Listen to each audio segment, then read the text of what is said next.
Before the world had ever even heard of the SR-71 or even the A-12, President Lyndon B. Johnson revealed to the world that the US was developing and fielding what was to be the world's fastest fighter. This Mach 3 interceptor was actually the first of Kelly Johnson's Archangel designs to be revealed to the public. And while the A-12 and SR-71 that would follow were meant to be high-flying reconnaissance aircraft, this fighter, known as the YF-12, had one job and one job only: closing with Soviet bombers at Mach 3 plus speeds and engaging them with purpose-built AIM-47 Falcon air-to-air missiles at triple-digit ranges. And while the Air Force's plans to purchase 93 of these Mach 3 interceptors ultimately fell short, the technology developed in this program would ultimately come to define American air power for decades to come. Back in the late 1950s, the US was on the market for a replacement for their X-106 Delta Dart intercept fighter. And initially, the North American XF-108 Rapier, which was to be a Mach 3 fighter, was slated for the job. But in 1959, when the Rapier program was canceled,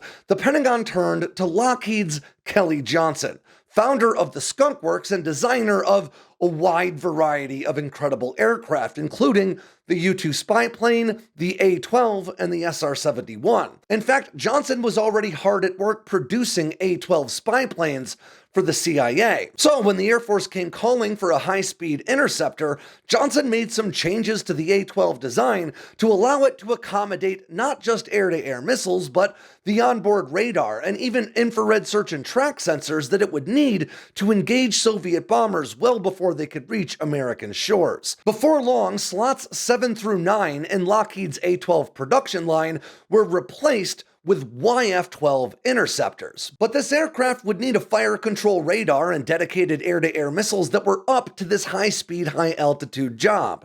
And for that, the US turned to the Hughes Aircraft Company. Hughes immediately set about modifying their AN/ASG-18 fire control radar that had originally been designed for that F-108 Rapier for service aboard the YF-12. And Kelly Johnson redesigned the nose of the aircraft to accommodate not just the radar array, but a pair of infrared search and track sensors that would allow this aircraft to identify encroaching Soviet bombers via their heat signatures alone. The A-12 aircraft design also added a second cockpit for the YF-12 that would allow a fire control officer to handle all the air-to-air combat duties while the pilot focused on flying the aircraft. The 4 underside bays that carried a variety of photographic and intelligence gathering equipment in the A-12 were also modified. One of those bays was changed to accommodate the fire control systems necessary to manage the onboard missiles, while the other 3 bays were modified to allow them to carry a single AIM-47 air-to-air missile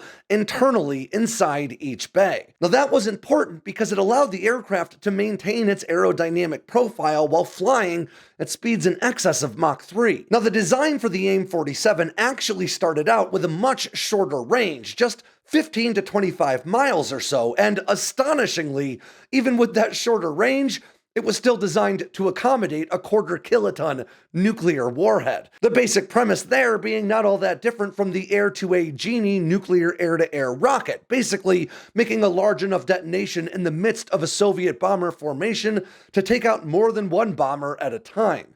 But before long, advancing technology allowed them to increase the range of this AIM-47 weapon all the way out to about 100 miles. And as a result, that nuclear warhead just was no longer considered necessary. Though, to be clear, if this weapon had gone into full production, there's no guarantee nobody ever would have tried to stick a nuke in it. Now, the combination of that Hughes AN/ASG-18 and the Hughes AIM-47 air-to-air missile would have allowed the YF-12 to engage Soviet bombers from triple-digit ranges. And thanks to the YF-12's extreme speeds provided by those J-58 turbo ramjet engines, this aircraft could close with Soviet bombers faster than any other fighter ever has in history. But with the A-12 secretly flying and the SR-71 in development, why did Lyndon Johnson reveal the YF-12 to the world?